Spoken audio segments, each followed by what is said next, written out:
Before I get into some examples of strategies my students use to buy their first businesses, I'd like to share with you a story of how I bought my very first company and how I was able to sell it for an incredible premium. First company that I bought was a small manufacturing company. It made motorcycle parts. I was a young fella, just a few years out of college. I had no real resources of my own, but I was a bit of a brazen hussy. I made it a point to approach the owner and to see if he would have an interest in selling me the company. Well, the company was way over my head in terms of the amount of cash that he wanted for the company. So that there was no way I had the money. The seller and I hit it off, and we got to talking a little bit about our backgrounds, and I built with him what I've since come to call a cosmic bond. And this is important because when somebody likes you and then eventually trusts you and respects you, the chances of you putting a deal together are way better than if you're just two strangers talking about stuff. So over the next few months, I tried to figure out how I could come up with the high purchase price. And eventually the seller expressed that he was flexible and that he would settle for a certain amount of the purchase price down. And then the rest could be paid out of the earnings of the business over the next 5 to 7 years. So I was able to get the seller to reduce the amount that he wanted for the company down to about 25% of the purchase price. But that purchase price was so big, and even that 25% was so big that there was no way that I had the money. But I was willing to dig in and do research. And I found out that there are lenders out there that are called asset-based lenders. Now, you all know what an asset-based lender is. Anybody who's ever bought a car, you know that the asset serves as the collateral behind the loan. And so if you don't make the payments, the lender will foreclose on the car, take the car back, and they sell it, they get their money back, and that's an asset-based loan. Okay, so you've already probably done one of these, but you did it personally. Well, I found out that there were asset-based lenders out there that would loan on not just automobiles and trucks and vehicles, but they would loan on all kinds of business assets like machinery and equipment, inventory, accounts receivable. And lo and behold, I found out that once I owned the business, I could borrow enough against those assets that I could, from those assets, cover the cost of the down payment that I had to come up with for the seller. The problem, of course, is I can't borrow against those assets until I'm the owner of the business. And in order to become the owner of the business, I have to come up with the down payment money on my own. Well, did a little more research. And I found out that there are lenders out there that will do what are called swing loans. In other words, they'll loan you the money today. That enables you to get the deal done. Then when the deal is done, from the proceeds of your asset-based loan, you pay off the swing loan. Now, the problem that I had with that is I go to the banker who makes these swing loans, and I'm just a young kid out of school. So I don't have any resources to speak of. I don't have any great income. I don't have anything that warrants this big swing loan that I'd have to get. So the banker basically turned me down. He said, no, sorry, you don't have the credentials for this. So I did a little more research. And then I found out that there's these things called double escrows. So I set it up so it would be basically risk-free to the bank. He had a trust department there at the bank, and he could set up these dual escrows, these simultaneously closing escrows. And so what happened is that the banker would then put the down payment money loaned to me, the swing loan, into one escrow. And when that escrow closes, it goes to the seller, and that makes the business mine. Then in a second escrow, we had the asset-based lenders put up their asset-based loan, where I signed all the papers that went into that escrow as if I were already the owner of the business, so that when escrow one closed and the business became mine, then that enabled the documents that were in the second escrow to be given to the asset-based lender, and their money then went to pay off the swing loan from the first escrow. And so since the banker controlled all those pieces, I no longer had to worry about my credit rating for the bank. So with an asset-based loan, a swing loan connected by a double escrow, I was able to use the assets and the cash flow of the business that I was buying to create the down payment money that I had to give to the seller. Pretty neat, huh? Well, that was close to 50 years ago. And we have expanded these concepts and techniques so much since then. We have over 114 different ways now that you can buy businesses and set up these transactions where you don't need the money upfront yourself. And that's what I'm going to be uncovering for you today, is how these things all come together. We're going to start out a little slower. We're going to cover some basic concepts, but then we're going to dive into some of these great strategies and what they can produce for you. We're going to be covering bizarre financing essentials, and we're also going to be going over case studies to give you an insight as to the way bizarre financing is currently being used to buy some incredible businesses and create incredible wealth for the folks who use these techniques. One of the biggest questions that I get from our essential members is, well, what do I do first? You know, it's like there's this wonderful world of businesses out there that are potentials to be acquired. And where do you start? And of course, we covered that a great deal in the bizarre financing program. But we want to cover it here too, because this is where you're starting to ask that question. How do you get started? What do you do first? Well, one of the most important things that you're going to have to do, if you haven't done it already, is to decide what business is right for you. And to do that, you start with the right mindset and the right question. And here's the question. If you knew you couldn't fail, if you knew you could not fail, what business would you seek to own? Now, the reason that that's such an important question is a lot of times people have a preconceived idea that's very limited as to what businesses they can own. They think of larger businesses, for example, as beyond their reach. They think of businesses in which they have no experience as unavailable to them. And that's not the question you should be asking. That's not an entrepreneur's question, okay? The entrepreneur's question is, what do I really want to do?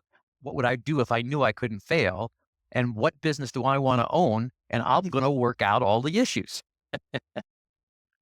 So it's a big difference in the approach. And the reason bizarre financing is so important to you is because it's going to give you the know-how and the tools to work out all those issues. So that the question you need to ask is, if you knew you could not fail, what business would you seek to own? And remove from your mind any sense of limitation. Just put it out of your sight, out of your thought process. If you knew you couldn't fail, what would you go into? Now that's important. And once you figure out the answer to that, now you have both a intellectual and an emotional target to go after. And the full range of your capabilities can now start to come to bear to produce for you that thing that you really in your heart want for yourself. Really important concept there. And you want to target a business that's optimal for you, one that draws on and feeds your passion. And so then the question that you're going to want to ask is, what type of business is that? What industry is it in? How big is it? Where is it located? And do I want to start this business or do I want to buy it? Important question. We're going to address that very directly in the next few minutes, actually. And the answers that you come up with there just need to be consistent with your values, your experiences, your core competencies, and your skill sets. And all of these, except values, the values are the values you pretty much have already. But your experiences are going to change, your core competencies are going to improve, and your skill sets are going to improve. And so the business that you want really needs to be compatible, not just with where you are now, but where you're willing to apply yourself forward in these areas so that ultimately they all are in alignment with the business that you choose. It's a growing process. Most successful people plan their work and then work their plan. The rest of us are just winging it and taking what comes along. You can wing it and take what comes along and you might get really lucky, but the chances are pretty good that you're going to do a whole lot better by planning where you want to go. And your plan should be to buy, not start. Here's why. Small service business and simple product companies can be started from your garage, but you start by wearing all the hats. You got to form an entity. And that means you got to decide, are you going to be a proprietor? Or are you going to form an LLC, limited liability company or corporation? And I want to tell you, you don't want to be a proprietor. That's bad. You want to be operating out of an entity that you form called an LLC or a corporation. And that's good. And the reason that this is bad is as a proprietor, you are personally liable for any debts of your business. It means if anything bad happens, all your personal resources are at risk. Whereas if you form an LLC or a corporation, that protects you because what you have inside the company is exposed, but your personal resources and assets are protected because they're outside of the entity. So if the entity incurs debt or incurs risk, only what you have in the entity is exposed. So you definitely want to look at what kind of entity are you going to form to be in business. And that's true if you're starting. Now, what I'm going to do is as I go through all the hats you're going to have to wear, I'm going to start listing them down here so that as I go through them, I'm going to put them here so you can clearly see what it is. But then you're going to get a sense of the scope of it as you see all the hats you're going to wear start to multiply down the screen. So the next thing you're going to have to worry about is compliance, local, state, and federal taxes and regulations. There are so many levels of taxes. There are so many levels of government authorities that you have to comply with that to start a business today, it's a major undertaking in identifying all of those agencies, all of those taxing authorities, all of those government regulators from OSHA to local ordinances. I mean, it goes on and on and on. And it's going to take a major amount of time just for you to wade through and make sure you've covered your bases and that you've got all these areas covered and applied for. Because if you don't, the agency or the authority that you're not complying with literally can put you out of business. You're going to have to be concerned with your purchasing. If you're going to sell something, you got to buy something in order to sell something. You got to produce something in order to sell something. And even if it's a service business, you have things that you have to deal with in order to be able to produce the service. So purchasing, research for costs, quality, customer service, it all takes a lot of time up front just so that when you start the business and get it going, you have the stuff you need to sell and it's of the right cost, quality, and that you can then get the customer service from whoever you purchased it from to make sure that it stays deliverable to your customer. Then you got to put your sales hat on. Okay. It means you got to develop your sales materials, your lead generation materials, your presentation, your follow up. All of those things have to be put together in advance so that you can go out and sell your stuff. And then you've got to wear the hat, the sales hat, and go out and do the sales. Because in day one, if you're starting the business, chances are you're not having any employees to do all this stuff. So it's you wearing all the hats. Then once you've sold something, you got to be concerned with the customer service. So that's the next hat you got to put on and make sure that your customer's happy, feels taken care of, and feels valued. And then risk mitigation. Well, you've just plunged into this incredible world where risk is everywhere. Legal risk, economic risk. You got to mitigate all those risks. And a lot of that deals with taking care of the right legal issues and taking care and having the right insurance. All those things have to be addressed. Another hat you got to wear. Okay. Then you got books and record keeping. Okay. You start to do some business. You're purchasing. You got to keep records. You're making sales. You got to keep records. You're engaging in other types of transactions that are creating the environment in which your business is going to operate. Got to keep books and records that address all of these things. You need them for taxes. You need them in order to sell the business someday if you're going to sell it. Got to have books and records. All that you have to do when you get started. Then the time comes when you're going to want to hire a first employee. And now you got this whole host of human resources. That's a new hat you got to put on. And on that hat, you got to handle all the things that are required for hiring and firing. Where do you find these people? How do you attract them to the business? How do you decide how much to pay them? How do you set a criteria for what it is you're looking for a particular position? And then if they're not working out, you got to fire them. And then that exposes you to all kinds of rules and regulations about what you can do to fire people these days. All has to be under your hat that you have to wear when you're doing this yourself. Okay, then you've got to supervise these people that you hired. And then you've got their payroll to worry about. And that brings on a whole new set of regulations because when you hire your first employee, all of a sudden you've got payroll taxes, you've got all kinds of rules as to how you have to engage that employee, what you have to do to supervise that employee. But all of the payroll questions come into being. And even if you hire a payroll service to handle all these complexities of payroll calculation and taxes and withholding and workers' comp and all that stuff, even if you hire somebody to do all that in the way of a payroll service, well, it's going to be very expensive, that first one, because to set you up and handle only one employee is going to be very expensive relative to the cost of that employee. So either you're going to have to do it yourself or bite that bullet of having to pay that higher cost. So all of this stuff is compounding now as you're trying to start this business. It's not a simple thing anymore. You got this great idea to go into business, but now all these things are infringing upon your ability to just go do that thing that you thought you were going into business to do. You've got to deal with the compliance for all these employees as you have them, both state, federal, obviously taxes and regulations. There are sometimes local rules. If you're in a major city like a New York, for example, you got city rules that apply to all this. You got city taxes that apply to all this. So the level of complexity starts to really hone in on you when you're starting a business. And then, of course, you got to handle the planning, the research, the strategizing, the testing of what you've produced or what you're doing to make sure that it's working right. And then reworking those things that aren't working correctly.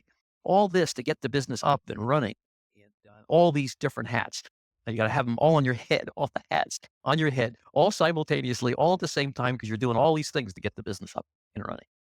Now, I'm not telling you this to discourage you from starting a business. People do it all the time. And they make mistakes. They wade through this stuff. Some of it works out for them. Some of it doesn't. Some they pay penalties when they didn't do it right. And they survive. Okay. At least to some extent, they survive. So yes, it's possible to start a business. And yes, you can do it. But I just want to give you a sense of the weight of the hats that you're going to be wearing to do it. Now, if that was the only way to go into business was to start it from scratch, then you just have to bite the bullet and do all this stuff. But there's a much better way. And most of you know what it is.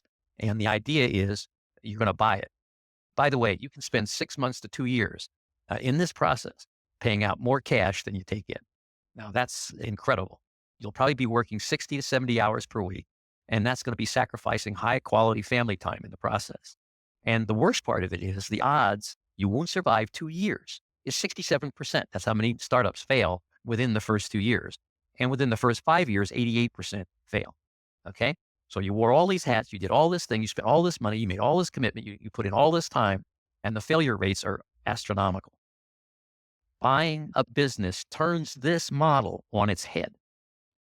Number one, you can purchase a good, going, successful company, already done all this stuff, already worked this all out, already making money, already positive cash flow, and you can buy that company using little or none of your own cash. Well, wow, what a big difference that makes. It's incredible. Just that single difference just took all of this stuff away from you, put it all in the plus because now you're thinking buying instead of starting.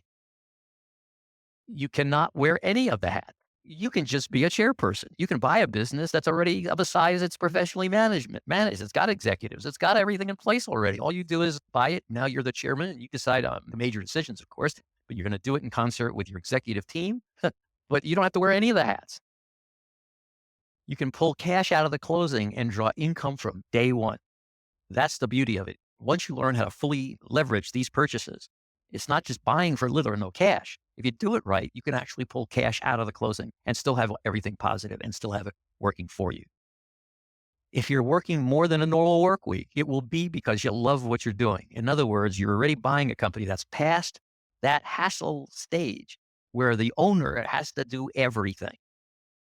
And now you're buying a business that's truly a business, up, running, successful, profitable, that enables you to have the time to put it where you want.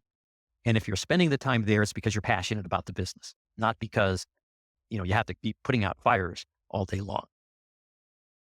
And then the last item here is the odds are you will survive 2 years is 93% as opposed to 67% that you're going to fail. And that you're still going to be successful in this business in 5 years. The odds are 90% in your favor instead of 88% that you're going to fail. It's a huge difference statistically, emotionally, viscerally, every way you can think of. So buying a business is where you want to be. And the whole idea of bizarre financing is here you have the training where the odds favor you becoming a person of wealth. That's what we're about here, is not just having you survive in a business and have it be this tough process that hopefully someday is going to produce for you all this income you want. The idea is to have the understanding and the tools that can make you successful right out the gate. Now, you can buy businesses of any size. Ironically, a lot of our members in the past have used these wonderful tools that we give them, and they try to buy mom and pop type businesses that employ 6 people or less, where the sales are $250,000 to $750,000, and the earnings to the owner are $25,000 a year to $125,000. Now, if all you want is a job, this is okay. You can direct your arrows here, but we recommend you don't. Okay, you can, but we recommend you don't. We recommend that you take a level up, that you look for what we refer to as an entrepreneur managed business. In other words, you're not going to work in the business, you're going to manage the business. And that means it's already going to have employees of at least 7 to 50. It's going to be doing sales of an absolute minimum of $750,000 a year, but more likely on up to $3 million and maybe more. Its earnings to an owner are going to be at least $75,000 a year, but more likely $300,000 or $400,000 a year. So now you're really buying a business, and you're buying one that will start to support you instead of you supporting it. And for those who really undertake our tools and our methods, this is where we recommend that you go. To buying that company that's already professionally managed, employs 51 to 250 people, has sales of 3 million to 25 million, and earnings to the owner are 350,000 a year to 2 million a year. And not only will the businesses be more profitable and pay you more, but they're also going to be worth more. They're going to have a higher valuation. This mom and pop business, its value is going to be around $100,000 to $350,000. The entrepreneur managed business, on the other hand, is going to be worth at least $300,000 and on up to $2 million.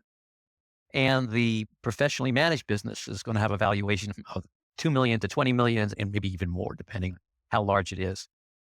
Now, the difference in time and resources that it takes to buy the professionally managed business is not 10 to 20 times what it takes to buy the mom and pop business. It's not. The big difference is the zeros. The same amount of time, almost. You've got more to evaluate, more to look at, it's true. But the time to get the deal done is not a lot more. The tools that you need, you can already have them. The understanding and the knowledge of the financing and how to do it, you're going to have those. Your ability to overcome credit ratings and net worth and your own financial statements, all in Bizarre Financing. We teach you how to get through all that stuff. So you want to start targeting at least an entrepreneur managed business. And eventually you're going to want to get to where you're really targeting the professionally managed business, because now you're into real wealth creation. Now, an example of a lifestyle businesses that our members have bought, and these companies have been purchased using their no cash techniques. They can be lifestyle businesses that are just mom and pop. But to me, a lifestyle business is also a professionally managed business, because you're still at the point where it's all about lifestyle. You're not really creating real wealth yet. It's until that third grouping that you're really starting to create real meaningful wealth. But these are the kind of businesses that our folks have been buying: tax preparation and bookkeeping businesses, catering services, mobile hairdresser services, cleaning services, property maintenance businesses, technology repair services, real estate brokers, website design companies, business consulting companies, courier services, warehouse storage, logo design businesses, online tutoring, IT support companies, marketing services, personal training businesses, food trucks, legal services, a man with a van. One of our graduates actually bought a company. It was called Man with a Van. So I use it because it's a great way to explain that type of business. Gardening businesses. And I'm not just talking about a single gardener. I'm talking about a gardening business where they do commercial type buildings with large amounts of property around them. So these are meaningful businesses, and they run all the gamuts from mom and pop right on up to professionally managed and a whole lot more. I'm just putting this out there to give you an idea of the span of different types of businesses that are out there. But the real question is what does Bizarre Financing empower you to do? First of all, the whole idea of Bizarre Financing is your ability with it to buy successful businesses, any size and any type, using little or none of your own cash, leveraging the business's assets and the cash flow to fully fund the purchase. The mom and pop business doesn't have much in the way of assets, so there isn't much there to finance. The bigger businesses have phenomenal amounts of assets. So the ability to go in and leverage those assets is very, very high. So the businesses are bigger, purchase prices are higher, but the assets are more, the cash flows are more. And the chances of it throwing off enough profit to make the financing easy to pay for is a lot better with the bigger business. So it's part of the reason we not only want you to buy, but we want to help you adjust your target to the larger size of your expectation and maybe beyond your expectation than what you would think of perhaps on your own. And you want to use Bizarre Financing to bring you to where you can develop your purchase into the business of your dreams. That's the whole purpose of being here, not to just have a business you grunt out, but to have a business that really is the place you want to be, doing the work you want to do, being in the place you want to be, enjoying the exercise of your competency and your skill sets and your passion to produce something of value to the world and of value to you. That's where you want to be. And that's what we want to help get you. So what's your mission? Are you just interested in the lifestyle business? Are you interested in creating personal wealth? Maybe you are interested in creating multi-generational wealth. And that's what being in the right business can produce for you. I also want to take your attention off the shiny object called the internet. Everybody thinks, well, I've got to go into the newest thing. I got to go into internet businesses. They're the ones that are growing. Brick and mortar is shrinking. The internet's where the big opportunities are. No, they're not. There are great opportunities there, great opportunities, but that's not the only place they are. And this chart helps you to see that. This is a percent of retail sales done online. And this is the actual history to date. The forecast is what's being forecast for its growth. But as you can see right now, about 11% of all retail business is done online.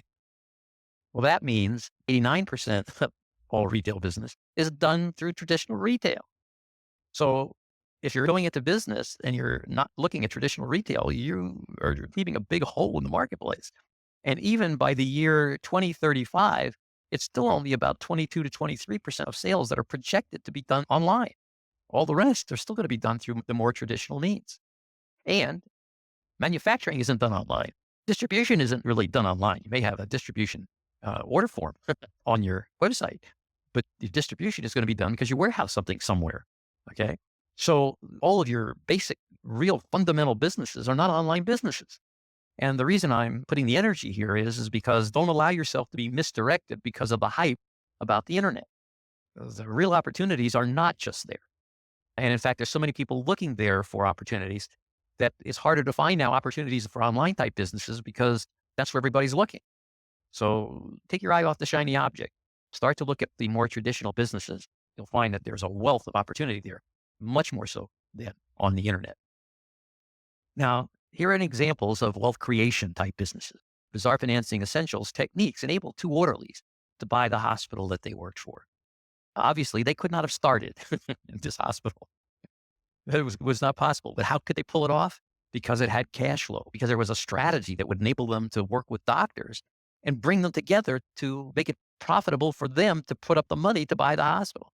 So you're starting to see where once you're into a going concern, you have so much more to work with. And then when you close the deal, you're so much further ahead.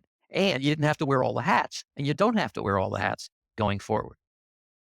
Bizarre Financing Essentials techniques bought a composting and recycling business. But that isn't the reason the guy wanted to buy the company. He didn't want it because it did composting and recycling. By buying that company, he could now redirect its assets and its resources to take a lot of what was coming in their door and now transform that into a product that he was able to sell into the marketplace that now dwarfs the original company that he bought. So here's the creativity that goes along with Bizarre Financing Essentials. In other words, it's taking what's there and then starting to use your imagination about what kind of company could you buy that, even if that's not the exact company you want, how it has the roots and elements in it that enable you to transform it out of its own assets and cash flow into the very business that's the business of your dreams. And so this is one example of how just Essentials, this individual is able to take what he learned there and do this. And here's another one. Bizarre Financing Essentials techniques bought a tractor repair business that grew into a niche farm equipment manufacturer. So here you have these Iowa guys. They didn't have an idea of forming this niche company when they actually started it. But what they did is they bought a tractor repair business. And then as they were repairing tractors in the tractor repair business, they started scratching their head. And they're saying, well, wait a minute, the guys around here need some different types of equipment to do what they do. But you know what we got here in our repair business? We got the welders, we got the presses, we've got all of the cutting tools, we got all of the forming tools, we got everything we need. Well, let's put some pieces together here and see if we can give them a device that'll do what they need to do. And then they did the prototype. They built it right there in their repair shop. And the next thing you know, they're showing it to the neighbors. The neighbors saying, let me try it. Then the next thing you know, they want to know if they can buy one. Then the next thing you know, these guys are building them one or two at a time. And then 3 years later, they got a bigger building and a virtual assembly line, moving these tractors and farm implements down the production line and building them for a very significant marketplace. But it all came out of Essentials. It's what enabled them to do this. And everything else they leveraged was leveraged out of the business that they bought for no cash using the techniques in Essentials. You see how that goes, guys? It's an incredible resource that you got there in Essentials because it gives you the grounding to do virtually any type of business purchase and then convert it to whatever it is you wanted to do if it isn't the business already that is what you want to do. Here's another one.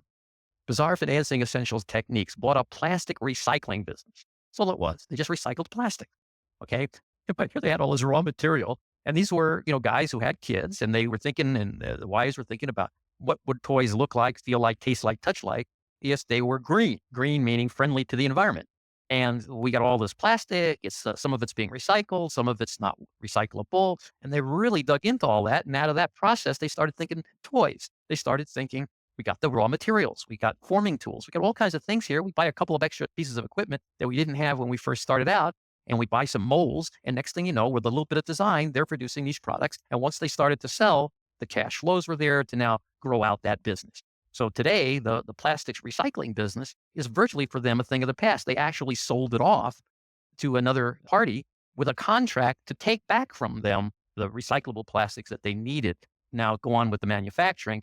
And they run this business today very highly outsourced, meaning they don't have a lot of employees. They outsource the manufacturing of the actual units. They outsource the resourcing of the plastic to the company that they sold. Got a handful of employees, most of them involved at an administrative level. The husband and wife do the product design. And this is a wonderful, incredible business that came out of that for them. All right, so much for that. I want to take you through some advanced case studies right now so that you start to see, again, how some of these purchases come together and are incredible in the way that value is produced and the way entrepreneurial spirit and entrepreneurial innovation and entrepreneurial know-how can take the rudiments of a business and put them together in a unique way that makes them viable, financeable, and profitable. So here we go. The first case study I'm going to cover with you deals with barter, trading what you've got for what you want, and trading what you want and don't even have yet for other stuff that you need or want. Okay. And we're going to start here with two disgruntled cruise line employees. Okay. So here you got two employees work for this big cruise line. I don't remember. One of them was an executive. I don't think so. I think they were managers, department managers in this cruise line. But anyway, they knew the cruise business because they'd been in it for 7 to 10 years each. But they really were fed up with the company they worked for. The company politics. I'm not even going to go through all that because you know all the reasons that employees get disgruntled. Right? All right. So what these guys did is they went out and got control of a rusted secondhand liner. Okay. It was operable. Machinery and equipment was all pretty decent in it, but didn't look too pretty. And they were able to get control of that. It needed this extensive paint job. I mean, really, really bad. They bartered paint for future bookings on the ship.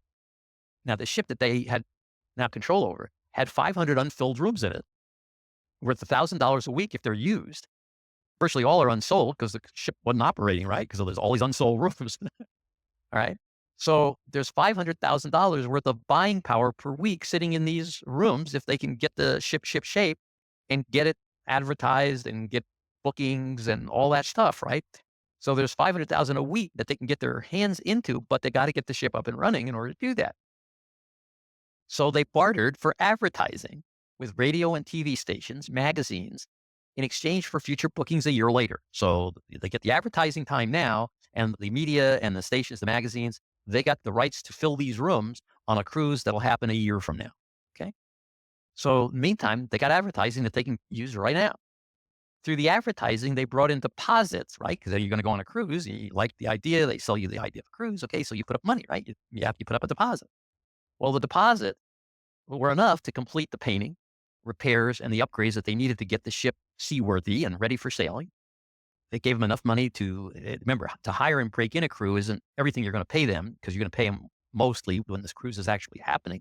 But you just have to pay them a little bit because you got to hire them to know that our guys or gals you want to have working for you. And then you got to break them in, give them a little time to know what they need to do and that that they know what they need to do. And of course, they had to pay for docking privileges, but all of this was now getting taken care of from the deposits from the advertising that they had. Then the payments, of course, get collected prior to the cruise. So prior to the cruise, they have all the money to pay for the provisioning of the ship with food, fuel, etc., the crew and the entertainer compensation, and everything else was actually plenty of cash left over.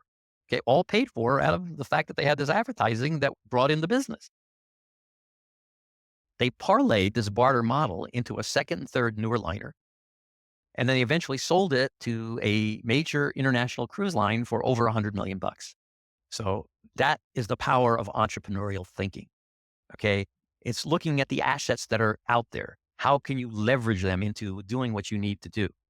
Who can you trade what with to give up something that you either don't need or that you can give them at a deferred time when if you have the thing you're trading for first, that lets you get your thing up and going and making money so that when you have to deliver what you traded, it's an easy for you to fulfill your obligations under the trade. So it's moving time and place and assets and making them fungible in your mind so that you know how to adjust these elements in a way that produce the cash up front to be fulfilled later out of the resources that you're creating with the cash you leveraged up front. It's a entrepreneurial process and playing with it, getting good at it and starting to work with it in your head is an important thing to being a really successful entrepreneur. Let me give you a second case study here. This is a publisher takeover and turnaround. And this one here is based on assuming debt, licensing out IP, intellectual property, and creating revenue from licensing and barter. So these are the three elements that are going to come together here. This has to do with a publisher that was losing money. It had over 600,000 subscribers, and it also had a fulfillment obligation that it could not pay for. So in other words, the company was not well managed. They were out of money. They had more issues that they were obligated to deliver, but the advertising revenue was not enough to cover those fulfillment costs. Nobody could put more money into the company. So it was a fire sale. They had to get rid of this company. They didn't know what to do with it. They weren't running it well. And that's what was going on for them. So the buyer gets control by agreeing to assume the fulfillment liability. So the buyer isn't putting up any money. They're just agreeing, look, I'll take over the obligation to deliver out the publications. And in exchange for me doing that, you're going to give me control of the company. So the old owner maintained the minority interest. The major interest now goes to the new buyer, and they don't put up a dime, but they're obligated to cover the future distribution requirements of getting the magazine distributed. All right. So hopefully you got that picture. So what they did is they did an early renewal campaign where they took all the subscribers, all 600,000 of them, and they offered them the ability to renew immediately, even though their renewal wasn't due for another 6 months or even a year, but to do it at a discount. And the discount was substantial enough that a very high percentage of them renewed early. It brought in $4 million, $2 million more than was needed. They licensed out the magazine's library of art and geographical photos. That generated another 7 figures per year in licensing revenues. One of its magazines, because it was a publisher on several different magazines, one of its magazines was a hard sell at $10,000 a page, but they realized it was an easy trade. Okay. What that meant was they could trade advertising on those pages at $10,000 per page for airfare, luxury hotel rooms, big screen TVs. So basically they got this stuff in exchange for giving people the right to have their $10,000 page and advertise on it. So they got stuff. They then sold the stuff at 50 cents on the dollar because remember, they're all about generating cash right now. So they converted $1,000 page cost because now they got to print the ad on that page. In many cases, it's adding a page every time they sell it to the magazine, and it costs them $1,000 a page to add the page and print it and put it into publication. Okay. But they turned that into a $5,000 per page income. Why $5,000 per page? Because it was a $10,000 page that they traded for, but they sold what they traded for as 50 cents on the dollar. So the bottom line is they took something that would cost them out of pocket $1,000 and turned it into $5,000 every time that this publication published its issues. Then they actually did something else with their magazine. Okay, now remember, he owns the magazine, he controls the magazine. The old owner couldn't figure out how to make it profitable. He has money coming out his ears now, but he comes up with another idea for trading and bartering. His company now went out and bought a manufacturer of a single great product, but that product had virtually no sales. I mean, it was just barely selling anything, but it was a great product. Everybody knew it was a great product, but they didn't have marketing money. Okay, so he buys this thing and the purchase is made 100% on deferred payments. In other words, the old owner was just frustrated, didn't know what to do with it. So they agreed upon a valuation, which was low because it wasn't making money. And the seller took back a note for the vast majority of the purchase because he couldn't do anything with his company. And he'd rather have this guy own money that hopefully he's going to pay than own his company that's going to continue to virtually lose money. So the purchase was made on deferred payments, and he used unsold pages in his magazines to advertise the product that was this great product, generating sales and distribution. So this not well-selling product, this company losing money because it doesn't have sales, all of a sudden goes very quickly from a company that has those issues to a company that has substantial sales and is making a substantial profit. He didn't want to be in the manufacturing business. This was a money play for him. So he basically flipped the company and sold it to a big company, literally for millions in profit because he took a company that had low value because it's not making any money. Through his advertising capabilities, he brought the company to where it's now making substantial amounts of profit and has sales to where it now has substantial value. And he now sells it for that value to the big company. And the big company, of course, has the cash and the wherewithal to pay him cash. So anyway, you get the picture. Okay. This is the kind of thinking that goes into it. Remember, he's not a manufacturer, didn't want to own this company, didn't want to run this company, but he knew he had advertising capabilities that could turn this company into a great company with great sales by just leveraging his advertising capabilities to do that. All right. Buyer assumed the liabilities to the first seller and paid the publisher millions in cash and deferred payments for the increased value. So that's how it was eventually sold off. Okay, next case study, software company, joint venture. This is what we call a build-up buy-in. I may have a little difficulty explaining this to you because it's a little complex. We don't have that much time, but I'll do my best. All right, software company, existing software company, sold expensive, high-priced software that only converted a small percentage of its leads to sales. So in other words, you got this company, they've got this Cadillac, maybe even a Rolls-Royce type software product. They spend money to market it. The marketing brings in hundreds and hundreds and hundreds of leads, but only a handful of leads really are going to be converted into sales because of the high-priced nature of this particular software that they're selling. Okay, so that's the picture. Now, a marketer for them realized that the company was a lead machine for a lower priced software solution. In other words, they got all these leads, they're throwing them away.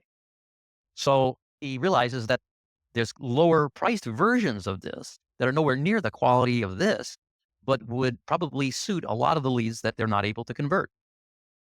So he went out and found a software company with a product in the low end of the market. The marketer offered to do a joint venture with the expensive software company to use its non-buyer leads to do a build-up buy-in with the low-priced product company. before I get to that, I might need to explain to you a little bit more about a build-up buy-in. Okay, what a build-up buy-in is, let's say I own a company, okay? And I'm not making a lot of money with it, or I am making a lot of money with it. Doesn't matter. I make a certain amount of money. The company's worth a certain amount. I want to sell it at some point. I want to get the highest possible price for it. And the price I want is maybe even higher in my expectation than the company's worth. Whatever the reason is, I own a company. It's doing X and it's worth a certain amount of money. So somebody comes along and offers to do a build-up buy-in with me. And what that is, in this case, would come to me and say, look, I can increase your sales by 200%. Okay. I can do that. And what I want to do is I want to come here and do that for you. And you don't have to pay me anything more than a normal commission to do that. Okay. So when I make the sale, you can take some of the money from the sale and pay me my commission. But if I do that for you, I'm going to make your business twice as valuable, 3 times as valuable, 5 times as valuable as it is now. So I'm not going to just do this for a commission. I'm going to do it if you'll agree to a build-up buy-in. And what a build-up buy-in is that we'll set milestones. And the milestones are right now you do, and I'm going to make these numbers up, 10 million in sales. And you've spent years growing at 7 to 10% per year in sales. I'm going to take your company not to 11 million by the end of the year. I'm going to take it to 13 million by the end of the year. And when I get to 13 million, I'll have been paid commissions. But when I hit 13 million, that milestone, I've earned an ownership share in the business of 10%. Now, you just made the company worth 30% more than it was before. So if the seller now grants you back a 10% owner, he owns 90% of a company that is 30% more valuable than the company was if you hadn't done this. So it's almost a no-brainer. He doesn't pay for anything he doesn't get. He pays you your commissions out of the cash flow of the business that you create. And he gives you an ownership that's only a piece of the value of what you've added to his company. So that's your first milestone, 1.3 million, okay? The next milestone might be 15 million of sales, okay? And then you get another 10%. And the next milestone might be 20 million in sales. And that's where you get your next milestone, you get another 10% ownership in the company. The point is, every time you hit a milestone, you get equity in the company. And every time you're getting that equity in the company, the owner's percentage of ownership goes down. They're still in control, right? They still own more than 50%, but they still control it, but their ownership percentage went down, but the value of the remaining percentage they have is always going up and going up substantially. So that's the deal that this marketer made with low price software company. Okay. So that joint venture eventually earned, remember, he did this in conjunction with the owners of the high price software, where they're working together now in a joint venture to do this build up buy-in. So the joint venture, which is the marketer and the owners of the high priced software, that JV, that joint venture earned a 40% stake in the low price software company within 18 months. In other words, those leads were so valuable that the marketer was able to turn that into sales in the low end company at such a rate that within 18 months, they earned through that process a 40% stake in the lower price company. The marketer then sold to the high price software company his share of the JV for 2.7 million in cash and stock in the high price software. So he gets cash and he's now an owner in the high price company. Then the high price software company bought the balance of the low price company for shares and deferred payments that could be made from the low price company's cash flow. Okay. So you see how all of this works now, right? Okay. It's just a matter of know-how. You got to know what you're going to angle for. You got to know what you're trying to accomplish, but the tools are all here. So the marketer ends up as the head of marketing for the combined company and a major shareholder in that combined company, looking forward to an IPO where he and his joint venture partners here are going to come out incredibly well, because they're going to take a company that is a private company that was worth 7 or 8 times earnings and convert it into a public company that's worth at least 12 to 18 times earnings. So the minute that this thing goes IPO, they blow up the value of all of this thing that they just created, and they've got an incredible software company that is ripe for a public offering. Okay. So hopefully you got a sense of the thinking processes that go in here. Now, if you weren't exposed to bizarre financing, I'll guarantee you would never, ever think of anything like this. This stuff would be like Greek entirely to you. And it's the reason why people who aren't exposed to bizarre financing don't see the same opportunities that people who have been exposed here see. It's a different world once you realize that these types of thinking, this type of technique, this type of process exists. And it's only restricted literally by your ingenuity, your imagination, and your knowledge. Next case study. It's called a SPARIC. And SPARIC stands for simultaneous purchasing and raising investor capital. And it means from this business you want to buy, and the same company that you would go to purchase your primary products that you're going to resell is the same company that is likely to want to invest in your business if you presented correctly. Okay. So that's the story here. So the tire store retread, that's our name for it. In this case, two ambitious employees of a tire manufacturer see a small chain of tire stores that are for sale. Okay. They work for the manufacturer. They're managers, one's a sales rep, and they see a small chain of tire stores that are for sale.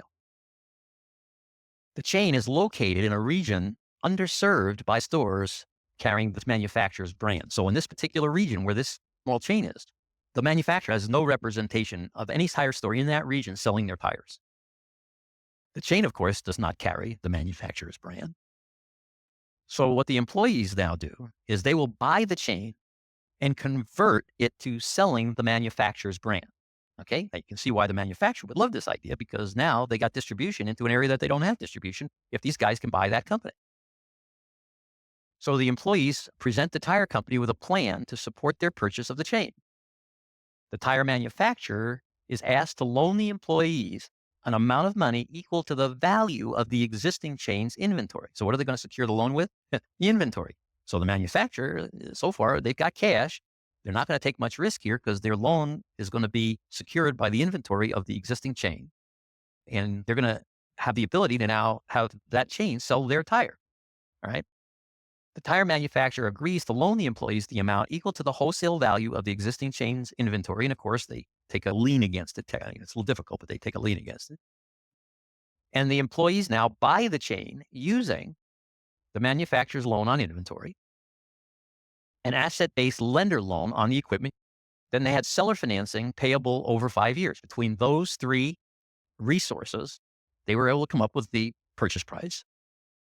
The employees then liquidate existing tire inventory. Okay, now they take over, right? So they liquidate the existing tire inventory at a 20% loss to other dealers to pay back the manufacturer. Okay, now why do they do this?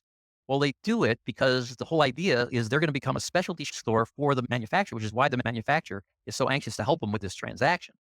And who are they going to sell the inventory to? Well, there are plenty of dealers in this area that if those dealers can buy the inventory at 20% below wholesale, they'll take it all off their hands tomorrow. They'll all back their trucks right up to their facilities here and have certified checks in their hand, be able to get that inventory at that level of discount because that's all that much more money they make when they sell it. So getting the inventory sold to make room for the new inventory of the manufacturer's tires is now accomplished, and most of the loan is paid back to the manufacturer. The manufacturer ships the new inventory of its brand to the chain on extended terms, okay? Remember, we got a friendly manufacturer here who wants to help this purchase happen, so he gives these guys nice extended terms when they ship them the new inventory. And the manufacturer prices its new inventory to the chain at a deep discount for this first go-around to offset the 20% loss in the sale of the old inventory. So the employees who bought the chain come out whole. All the money is being fronted to them for the entire thing. They've got their inventory of new tires to sell for the new manufacturer. The new manufacturer is as happy as a clam because they now have distribution in an area they didn't have it in before. And they're not out of pocket a dime for all this when everything washes through. They're fully covered. And they just start making money now as the sales start coming in from the chain in the area that formerly didn't have anyone in that area carrying their tires. So the manufacturer gets a no-cost expansion of his distribution. The new owners are fully funded for the purchase of the chain. And that's the way it was done. Okay? Incredible. And that's the way entrepreneurial thinking works. And that's the way bizarre financing techniques get used. So one of the things they all have in common is the proximity to the business of the buyer. Okay? In other words, these people were no different than all the other employees and everybody else that knew or was involved with any of these fields or any of these companies. But the thing that they did have was proximity. But a lot of other people had that proximity too. And the other people who had the proximity didn't see the opportunity and certainly didn't know how to cash in on it or take advantage of it. And in fact, never ever saw it even as an opportunity. So proximity to the business is a key element that helped all of these people, but it wasn't enough. It wasn't enough. Bizarre financing is what opened their eyes to the opportunities. That's the training that they had here is what enabled them to open their eyes to now see things as opportunities that no one else was seeing. No one else knew, even had an inkling how to put them together. Bizarre financing gave them the tools and the know-how to seize the opportunity. That's the keys, folks.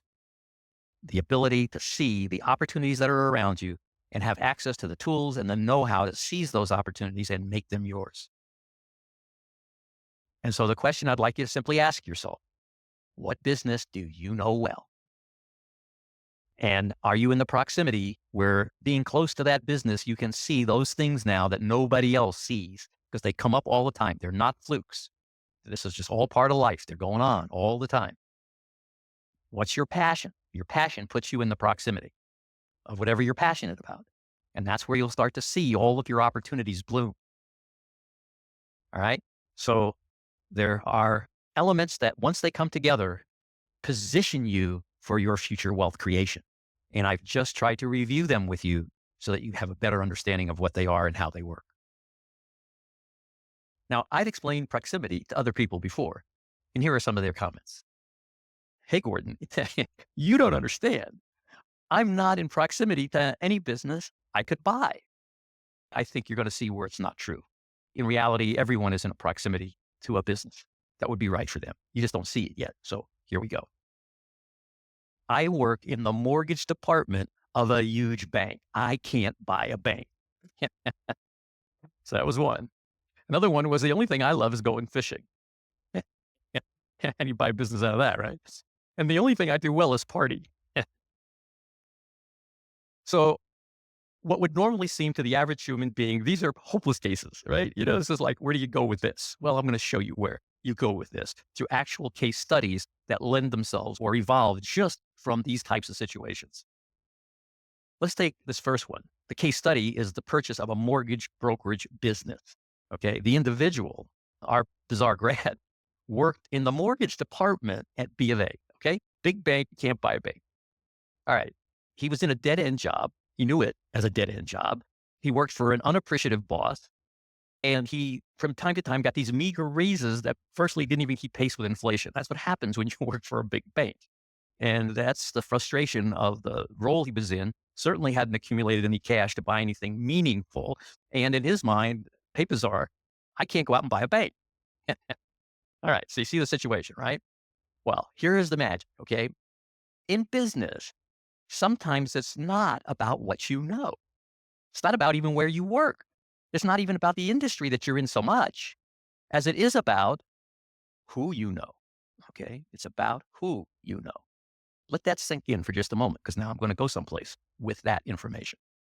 All right. So again, we followed through all of the first bullet points and then adding, he leveraged his contacts at B of A to gain junior partner rank in a mortgage brokerage firm. Okay. Now you should probably say, well, what is that? What do you mean? Well, remember, he worked in the mortgage department at the bank. He knew a lot of the executives there, or at least some of them. And those executives, they worked with mortgage brokers, and they were responsible for identifying certain mortgage brokers and then allocating substantial amounts of credit capacity to those mortgage brokers. So they were in a powerful position at Bank of America, and he knew a couple of these guys. So what he did is he had that contact. He can get their attention. So when he went out on his own to look for a mortgage brokerage business, he was able to identify one where they put value on who he knew at Bank of America, and that who he knew was enough for them to grant him a junior partner rank in that mortgage brokerage firm. Then he used part of commissions on several large transactions that he was now working on as a junior to buy senior partner status. And so now he became one of the important owners of the business. Well, over time, he's able to do a variation number 3, which you may not know what that is yet, but it's a way of using the assets of a business you're a part owner in to use those assets and cash flow to buy out and retire the shares of the other owners of the business. And when you retire the shares of the other owners, you become the only owner, right? The company's buying back its stock. That stock's no longer outstanding. The stock you own is the stock that remains outstanding, and it's the only stock now of the company, and you own it all. So you've used the assets of the business and the cash flow of the business to buy out the other folks. So that is an example of somebody who really worked for a big bank. No way he's going to buy a bank, but he ended up owning a substantial mortgage brokerage business that made him a ton of money and gave him the prestige and the industry and everything else that he was looking for. All right. What about our love to fish guy? Okay. We're going to talk about a charter fishing fleet, how this individual did that. This individual moved to the Florida Keys. In the process of doing that, he took a job because he liked to fish, right? So he took a job as captain of a charter deep sea fishing boat. Okay. Just an employee, right? Just an employee. Okay. But fortunately for him, he's now the captain of the boat. But the individual who owned the boat also actually owned two boats. But the person who owned this boat that he was the captain of came to the realization that he really just wanted to retire and not operate a charter fishing boat anymore. So our guy proposed to the owner what's called a turnabout partnership. And what that means is I don't have any ownership in the business, but the owner wants to retire. So I make a deal with the owner saying, look, let's do a turnabout partnership. I'll take a little bit of a cut and pay. I don't need all the money I'm making right now. I can live on a little less. And let's let that reduced salary pay for a junior ownership in this business. So now I'm your junior partner and you get the benefit of now having a little more money to spend because you don't have to pay me as much. So that now makes me the junior partner. And then eventually, like a year, 2 or 3 from now, we do what's called a turnabout partnership, where now I become the senior partner, you become the junior partner. I'll use income that I generate in the business to buy out your share. Okay. Now, if you just went to that same owner and they didn't know you, they probably wouldn't go for this. Okay. But they will go for it because you're working for them. They know you're a quality person. They know you know what you're doing. They know you're capable of running the business properly, or in this case, the fishing boat properly. They know you love what you do. All right. And so that was enough to build the rapport and the what we call cosmic bond with the owner, that the owner was now inclined to go along with this turnabout partnership. He got a little benefit up front because he had a little more money to spend because the captain took a little cut and pay. But then at some point, the ownership flips. The individual who's the junior partner becomes the senior partner, and the senior partnership valuation of what the owner owned as their part before is now bought out from the cash flow of the business, from leveraging the assets of the business. However, the buyer is in effect going to do this now, but that gets the old owner out, retired, and it gets them their buyer for the business now. They got their buyer. So that enables them to get out very comfortably. It's called a turnabout partnership. We see these done all the time in business once people know what they are and know how to do them. Now, it goes beyond that. The buyer for the business was able to parlay his one boat into 7 boats over the next 12 years. So how did he do that? Well, the seller got a note payable over 5 years for the balance of the purchase price. So when he became the senior partner and now he's buying out the other partner becomes a junior partner and eventually he's totally bought out. Well, that happens because eventually the seller gets his 5-year note for the value of what he's in effect selling. And the balance of the purchase price is paid by paying down that note over 5 years. Okay, everybody. So we got that? All right. Well, that was the deal, but there was no loan or no lien on the boat. In other words, the business is buying out the seller.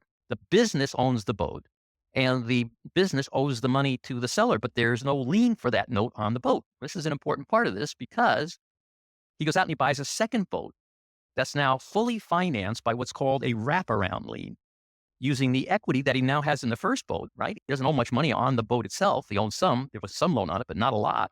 And he uses the equity that he has in the first boat to meet the loan to equity requirement for the new loan for the second boat. So in other words, when he buys the second boat, normally they would have wanted a down payment, right? A substantial down payment on the boat. Well, he didn't have to have that money because instead of just having the lender get a lien against the boat that he's buying only, and the down payment now protects that lender. Well, what now protects the lender is the wraparound lien against the first boat. So the equity in the first boat plus all the equity in the second boat is what's protecting the lender, so he didn't have to come up with any down payment for the second boat.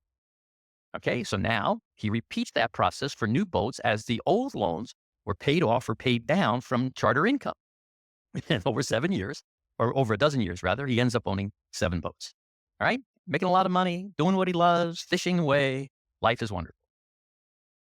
The third example here is he loved to party and he was good at it. Okay, so how does this come about? Well, he bought a party and event equipment rental company, right? Loves to party, goes to lots of parties, sees a lot of these companies that set up these parties and rent all the equipment and handle all of the event planning, all that stuff, right? They do this stuff.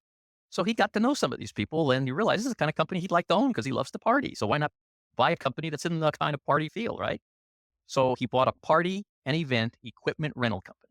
All right. You've probably gone through people's homes and you've seen these big tents out in the backyard and all of the setup underneath the tent, these galas and festive events that are going to happen, from weddings to just soirees, right? You've seen all that. Well, that's the kind of company that rents all that stuff and everything it takes for the food, everything it takes for the people to eat and dine, everything it takes to set it up for a stage, for entertainment. Everything is handled by this type of party and equipment rental company. So how does he come up with the money? Well, he got an asset-based loan on the equipment, right? So all that equipment that this rental company rents out, it all has value, and you're able to get what's called an asset-based loan using that as the collateral for the loan. So that's one source of the money. He knows how to do that, how to double escrow the deal and get money up front in order to actually closed the deal. Then he also brought in a college buddy as an investor. Remember, this guy was party king, right? He partied with the biggest and best of them at school. So they all knew him. They knew he was great at the party business. And a couple of them were wealthy kids, came from wealthy families. So he found one of them who said, "Hey, I'd love to be in the party business with you," right? So he came in as an investor for part of the money that was used for the purchase price. And then the seller took back a note for the balance of the purchase price. Okay, so that's how the purchase price got covered. Well, this guy's no sooner operating that business, throwing the best parties in town. Everybody wants him because this guy knows how to throw great parties. He has everybody who's anybody wanting to have him handle the party arrangements for the company. So he eventually parlays his rental business into the ownership of a catering company. So now he not only provides all of the rental stuff, but the people want him to do the deal here. So they're happy to have him as the caterer too, because they want him setting this whole thing up, right? All right. And he eventually expands that out into literally a one-stop event production company. And then he parlays that into events produced on his own yacht. All right. So all of that leveraged, all based on his skill set, all based on his love of partying, all based on his capability to throw the best parties on the planet, all tied into the fact that even in school, he had interest in his friends who were wealthy people that he partied with, and they couldn't wait to get behind him to help be part of his party company. Okay.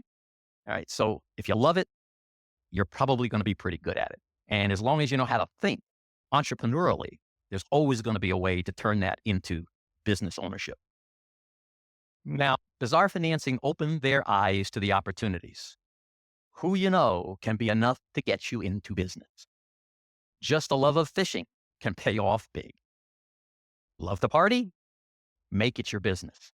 These are the lessons here. Bizarre financing gave them the tools and the know-how to seize the opportunity.